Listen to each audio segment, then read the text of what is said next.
Prediksi dari Dr. Tifa beranggapan karena mereka ini peneliti sedang melakukan tugas dan wewenangnya, maka mereka bebas dari jeratan hukum. Logika dari mana lagi nih teman-teman? Yang digunakan oleh Dr. Tifa. Kita bicara penelitian, kita bicara sains, itu kan bebas nilai. Termasuk saya juga membebaskan diri saya dengan segala konsekuensi.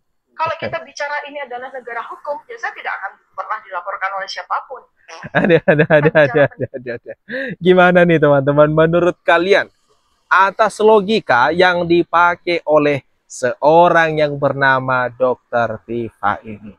Jadi mereka selama ini beranggapan, karena mereka kan mengaku-ngaku sebagai ahli. Ini Dr. Tifa ngaku sebagai ahli, kemudian Roy Suryo beranggapan dirinya sebagai pakar telematika, juga Rismon mengaku sebagai ahli forensik, maka mereka bebas dari jeratan hukum. Aduh, gimana nih teman-teman? Udah nggak habis pikir dah sama pola pikir orang-orang ini. Semua sama di mata hukum, sama rata. Itu yang jelas ya. Nggak ada yang dispesialkan di negara ini. Kalau salah, ya kena pasal, kena hukum. Ada sebab akibatnya. Seperti yang sekarang ini kan, pihak kepolisian sedang melakukan penyidikan.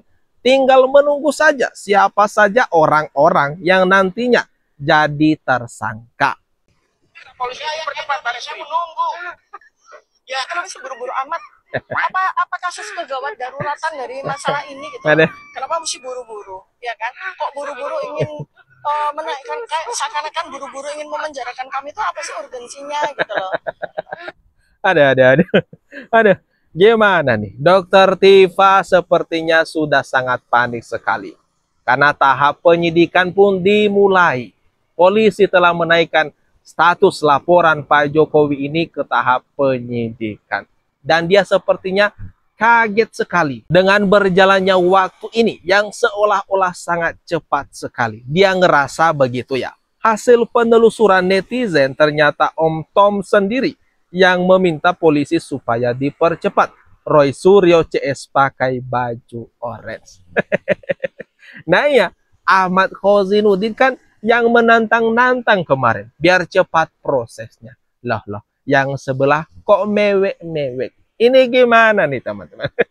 Ini gimana? Yang satu pengen cepat beres, pengen cepat kelar.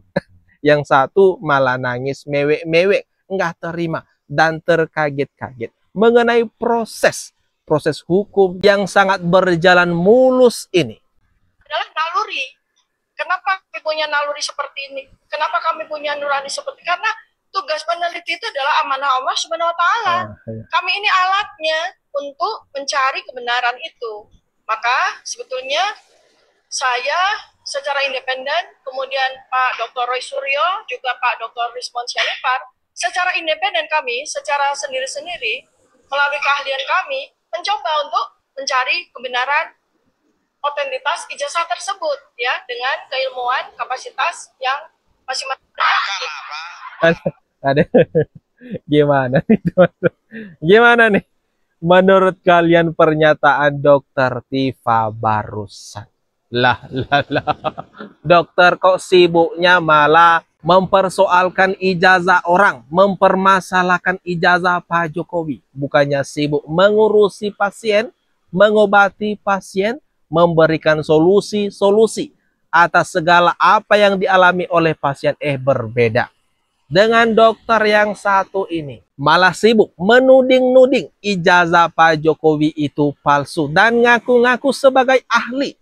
Ngaku-ngaku sedang menjalankan tugas dan fungsi dan wewenang yang seharusnya dimiliki oleh mereka. Entah siapa. Entah siapa yang menyematkan kepada orang-orang ini sebagai ahli. Misalnya Dr. Tifa, siapa tuh yang menyematkan ke namanya sebagai ahli? Juga Roy Suryo, siapa yang menyematkan ke namanya sebagai pakar telematika? Kalau kita melihat berdasarkan riwayat pendidikan Roy Suryo misalnya kan, dari S1 dan S2 yang tidak linear, terus kenapa tiba-tiba jadi pakar gitu? Lalu Rismon juga yang ngaku-ngaku sebagai ahli forensik digital, dan ngaku lulusan S2 S3 di Yamaguchi, Jepang, yang nyata-nyata belakangan terbongkar. Mulai diragukan teman-teman, apakah Rismond ini pernah kuliah di Yamaguchi, Jepang atau tidaknya. Ada sih isu yang menyatakan kalau Rismond ini sebenarnya tidak pernah kuliah di sana. Diduga tidak pernah kuliah di sana, berarti diduga juga kalau apa atau ijazah yang dimiliki oleh Rismond ini diduga keliru. Ya saya menganggap ini kayak pengacara dia ini asal ngomong aja. Masal nyeplak. Yang penting yang gua lawan ini adalah presiden. Yang penting yang gua lawan ini adalah Pak Jokowi. Jadi mereka ini cari panggung semua. Nah, kan? Kayak siapa tuh yang orang Medan tuh siapa sih? Ngadu lagi ke Jogja. Ini ketahuan cari panggung. Udah jelas lah kalau ingin menunjukkan ijazah apa aslinya ya ke pengadilan. Betul. Anda sebagai pengacara dorong ke teman-temannya. Udah ke pengadilan aja. Nanti di pengadilan yang membuktikan ini asli atau tidak. Ya. Jadi jangan ngecap. Wah, ini palsu dari mana? Ada di sini kubu Roy Suryo, Rismond CS dikuliti habis-habisan, disemprot habis-habisan mengenai ijazah Pak Jokowi yang diminta-minta sama mereka agar segera diperlihatkan sekarang. Dan di sini ditegasin kalau ada waktunya nanti di pengadilan pasti kok ditunjukin itu ijazah asli daripada Pak Jokowi. Yang selama ini kalian ragukan, yang selama ini kalian tuding itu adalah ijazah palsu. Dan di pengadilan nanti bakalan ditunjukkan. Ya, ijazahnya Pak Jokowi. Saudara juga sudah melihat. Saya juga belum lihat. Kalau gitu sama posisinya, tidak perlu mempertanyakan saya. Jangan, nggak ada urusan ditunjukkan dengan kalian. Nggak ada urusan juga Ini bahwa pengadilan harus Tidak menunjukkan. memberi pelajaran kepada masyarakat.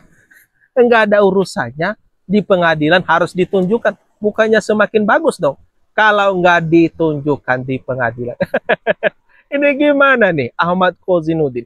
Kalian, mereka meminta agar ijazah Pak Jokowi itu ditunjukkan dan dikasih kesempatan nanti kalau ditunjukkannya itu di pengadilan.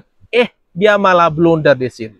Dia mengatakan nggak usah juga atau gimana tadi. Dia membantah gitu. Biar nggak ditunjukkan di pengadilan. Ada gimana nih? Makin blunder saja ini Ahmad Kozinuddin. Karena disemprot habis-habisan. Akibat ulah-ulah mereka.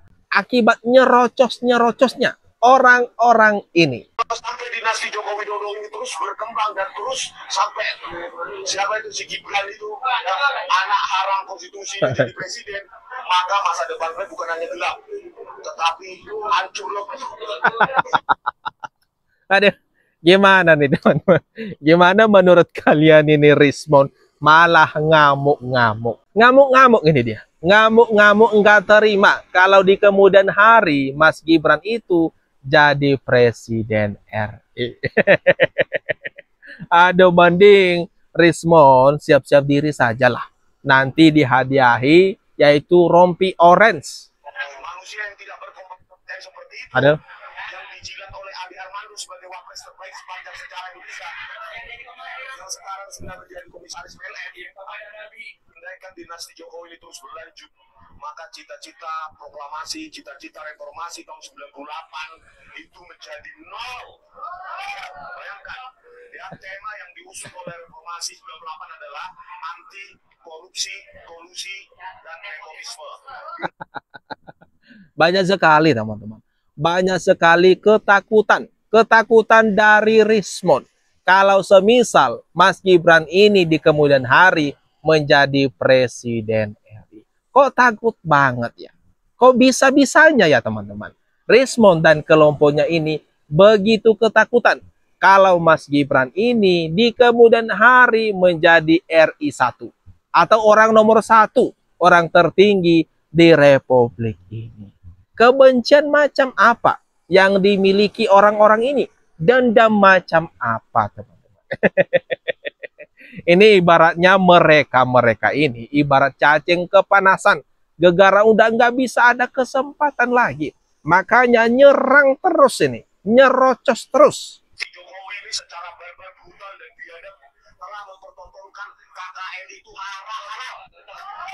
KKN itu boleh dilakukan. Ada. Asal ini KKN masih itu KKN itu beda. Korupsi, Ada. Ini bisa memunculkan bukti baru lagi, teman-teman. Ini pernyataan baru daripada Rismond ini. Saking bencinya, saking kesalnya dengan proses yang berjalan lancar mengenai masalah ijazah Pak Jokowi yang mereka tuding-tuding sebagai ijazah palsu. Mereka tak menyangka, mereka sempat tak menduga kalau Pak Jokowi mengeras sekeras ini mengejar orang-orang yang terus menuding memfitnah dirinya. kita menunggu sebenarnya mereka masuk ke ruang hukum. Oke. Ada. Tapi sekarang dia masuk ke ruang hukum. Maka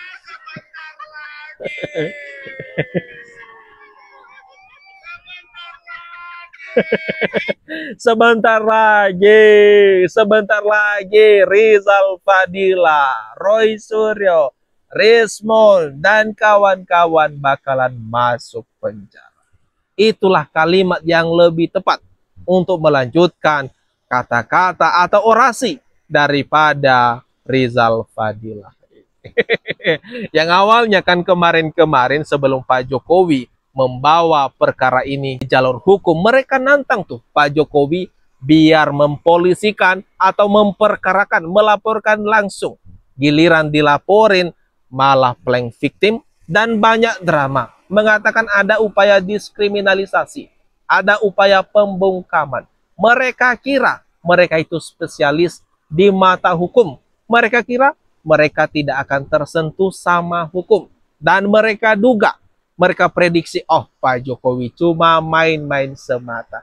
Tetapi melihat kenyataan yang sekarang, barulah mereka itu kaget. Kaget bukan main. Melihat nasib mereka. Bagaimana nanti kehidupan mereka di dalam penjara, teman-teman. Nah, gimana menurut kalian? Atas apa yang barusan saja kita bahas ini, jangan lupa tinggalkan komentar terbaikmu, teman-teman, di kolom komentar yang ada di bawah ini.